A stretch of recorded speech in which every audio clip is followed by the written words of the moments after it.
Good morning, Emily. How are you doing today? I'm good, thanks, Sarah. How are you? Well, I'm very proud of the fact that you guys, you and Dave Coulier, are doing a radio show. I mean, because this is, how long has it been? WKRP in Cincinnati. It's been a long time since we've had something like this so entertaining. Thank you for saying that. And I'm so impressed by what you do. I would have had no idea what went into it. And I got to be on the side of the desk that just got to like shuffle papers and check like my fake Twitter account. And and Dave was just like manning the board and like having like because that board is live, our mics are live, our headphones are live, and like so we just I was very, very happy once we like blocked everything out and saw where I was sitting. I was like, cool, you got the board? Great. Well, it's a different kind of energy, and that's what I love about being live on the radio is the fact that it's like going out onto a live stage, but you don't get to see the audience. You have to imagine that they're there. Yes, absolutely. And and I'm part of Groundlings in LA, and so we do live, sketch and improv shows. And so like that immediate gratification of like hearing a laugh, energizes me. And so like just like fingers crossed, I'm like, are people listening? Yeah. Like, yeah. Now, is there any time during the show where it's like, because one of the things, and coming from a morning radio show, we always had to use the term "save it for the air," because if we discussed it in between the commercial breaks, by the time we got it on the air, it's already been spoken.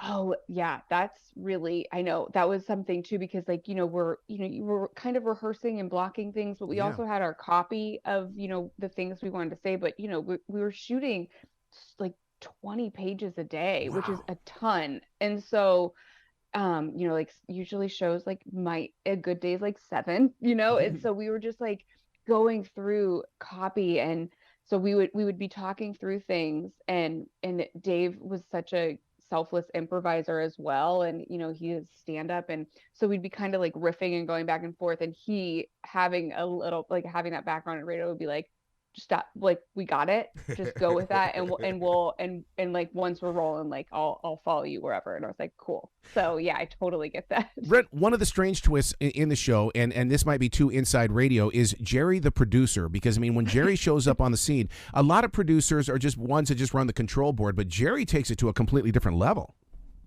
He sure does. And Jerry's played by Pat Cashman, who is just hilarious. Like he is this big giant personality and so funny and so present as a person. And he would come in and like just like do like finger guns and like high kicks. And I'm like, and it was like the realness of, Dave's character Tommy being like, dude, Jerry, we are on the air. And he's like, yeah, yeah, yeah, we'll figure it out. And like just coming in, and yeah, just two dudes that are just set in their ways, trying to compromise.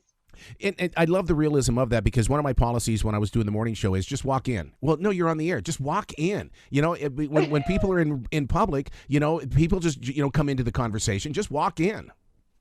Yes, I love that. Yeah, and let's see what happens. Yeah.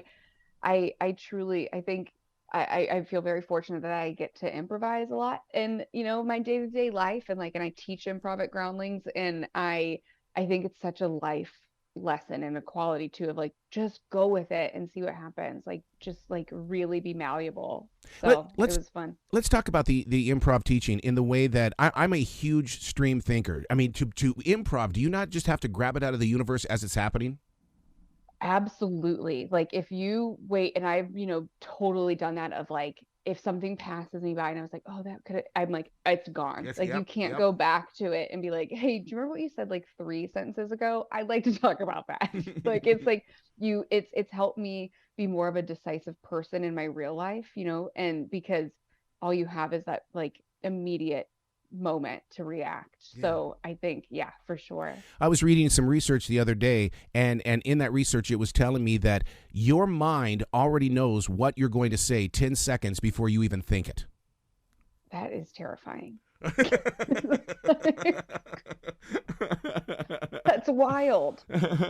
but that's where I want to live, though. I want to be able to live in that moment so that when by the time I do speak it or I write it, and then it's like, yeah, we lived it. Yes. Oh, I love that. Yeah, I know. It helps you. I think, being present is such a massive thing in life, as opposed to like your brain is 8 steps ahead of like, okay, I also have to do this, I have to do that. And so it's a good practice of being like, I'm living it. Yep. Let's do it. Do you practice mindfulness and stuff like that and exercise that muscle?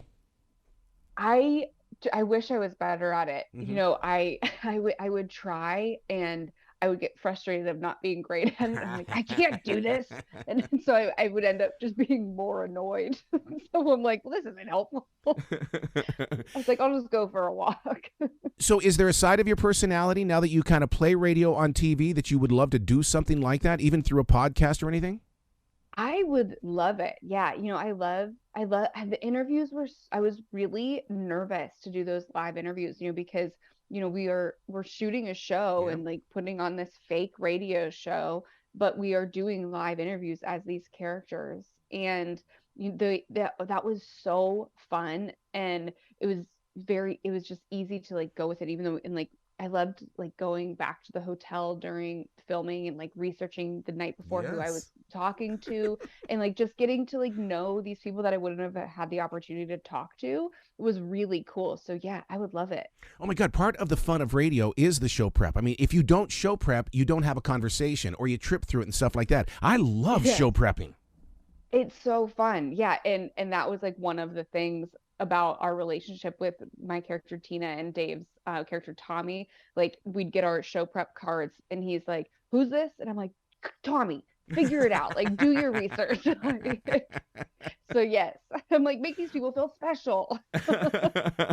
So now, you called it a fake radio show, and of course, inside my heart, I teach broadcasting to different universities and stuff like that, and I always tell them, go in there and do a show. And they go, you mean do a fake show? I go, like, it's not fake if someone listens. So it's still a real show as we watch you guys on this. You're totally right. Yeah, and that's like the mentality that that we had to have. It's because what was cool with Dan Merchant, who was the the showrunner and the creator and writer and director of this, like, he was like, if you mess up, go with it. It's live radio. Like, if you flub a word or if you accidentally say something, like, just go with it, correct yourself. And so that was really cool to not have to be so precious and like hold it so tight of like, I have to be word perfect, and he would just he created such a collaborative environment with all of us. And so I loved that too, because some takes would be like 15 minutes long, because they'd be like an on-air set of like listening to the ads and listening to different terrible jingles that Jerry was pitching to us. And so that was really cool. Yeah, and part of the radio journey is when you have to sit there and listen to the same Michael Bolton song for the 25th time that day. Yeah, for sure. That like K-HUGG song is like drilled in my brain. You have so many different projects that are taking place. I mean, you're working with HBO and Woody Harrelson. Come on now, that's got to be a gem. I mean, it was wild. It was wild. Just in like, I got to work with him and Kathleen Turner, and watching them do their just like watching them block the scene and just like our like rehearsal, like when you just like kind of like figure out what you're doing in the scene. It was crazy. Like, it was just like they could have shot it. They were so epically talented, and it was just really awesome. I'm very excited to see. It's called White House Plumbers, and it's about Watergate, and it follows Howard Hunt and Gordon Liddy. And I was very lucky enough, because we shot in New York, so I was very lucky enough to go out to dinner with a lot of the cast. Wow. And just like sitting there, and I was just like staring around the table. I was like, I cannot believe this. Yeah. What a journey. You've got to come back to this show anytime in the future, Emily. The door is always going to be open for you. Thank you. I would absolutely love to. Well, you be brilliant. And when you get that podcast or that radio show, we got to talk again, because I want to hear that real experience about when those listeners are calling in, bringing up their little funny things. Perfect. And if I get a podcast, I'll have you on. There you go. Let's do it. Let's do it. You be brilliant today, okay? Okay. Have a great day, Arrow. Thank you.